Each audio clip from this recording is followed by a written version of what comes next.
I got alphabet. A, B, C, D, L.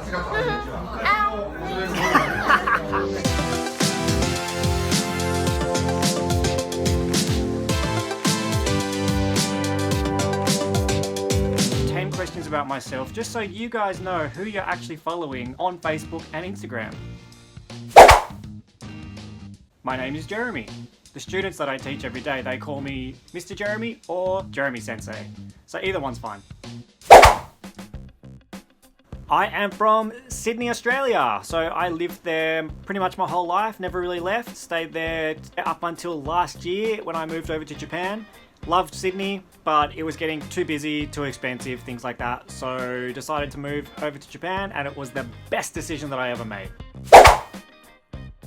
I am an English teacher, and English teaching in Japan is really common for foreigners. It's probably the most common job that you guys can get. If you have a degree, then you can pretty much apply to any company that you like, and you can move over here and get a teaching job pretty much overnight. I had a pretty good experience last week when somebody asked me that in one of my classes. One of the students said, "Mr. Jeremy, how old are you?" And I told them to guess. So between them, they had a bit of a chat, and they actually said that I looked 10 years younger than one of the teachers that I work with, which made me feel really good. So I am 34 years old.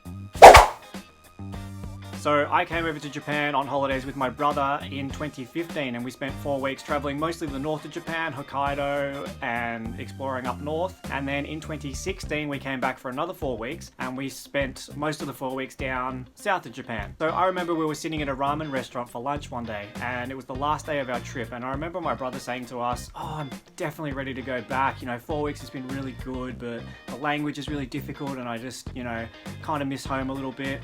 And I remember sitting there and I looked at him and I said, "I really don't want to leave. I really want to stay here." So when we came back to Australia, I jumped straight on the internet and had a look to see what type of job I could get, see what type of work I could do, see what requirements were needed, because I really wanted to come back, and I really wanted to come back for more than just 4 weeks, and that's exactly what I did. At the moment I have a 3-year visa, so I have 2 more years left, and then after that I am planning on staying for as long as I can. Obviously at the moment with COVID there are some restrictions to leaving and entering certain countries and things like that, so it's probably safe for me to stay here at the moment rather than go back to Australia to visit anyone, and especially if I have to stay in quarantine for a couple of days, it's probably best to stay here. So that's what I'm planning on doing. Not planning on leaving after the 3 years as well, so planning on staying here a long time. 少し日本語が話せます. I can speak Japanese a little bit. At the moment I'm currently studying Japanese. I'm studying every day. It is one of the most difficult languages that I've had to learn, because it's the only other language that I've had to learn besides English. So for those of you wanting to come over here to do English teaching, my suggestion is to just do a tiny bit of study before you get over here. Just the hiragana and the katakana. If you can learn those two, then at least when you walk into a shop you can read the signs and see what they say. The katakana would be a lot easier to read because the katakana is mostly foreign borrowed words.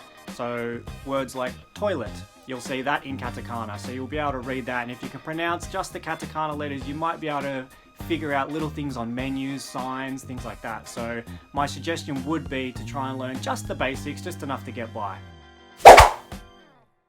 I have actually made some really great friends in Japan, despite not really being able to speak Japanese and my friends not really being able to speak English. No, 英語簡単. No, 日本語難しい. English very 難しい. No. You need to study. 勉強英語しています. Okay? Okay. 頑張って. Bye bye. My friends know that I'm studying, they know that I can't speak Japanese, but yet we go to picnics and we have barbecues and I play soccer with them every single Friday night, and it's amazing. And even last year for Christmas, I didn't really have anywhere to go, didn't have anyone to hang out with. My family are all back home obviously, so my friends said, "Come round to our place, let's have Christmas together, let's do it."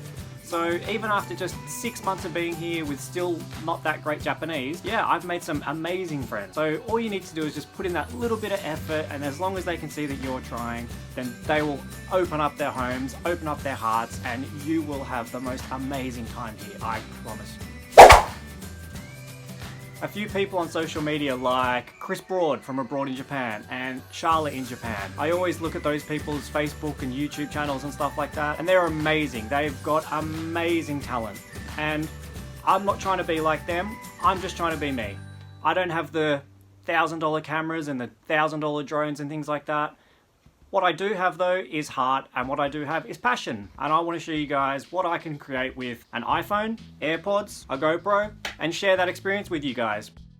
But what I want to do is bring out one YouTube video every single weekend, and also a couple of different videos on Facebook each week, just to show you guys the different foods and the different places that I can visit at the moment, the different experiences that I've had with Japanese people. So if there's anything that you guys want to see or anything that you guys have heard about, then just let me know and I'll do my best to try and record it for you. I'm sure that we'll laugh together. I hope that we don't cry together. I'm sure we might cringe together at some points, but stay away from butter coffee. That's my first suggestion. And suggestion number 2 is to have a nice weekend, and I'll talk to you guys real soon. Peace.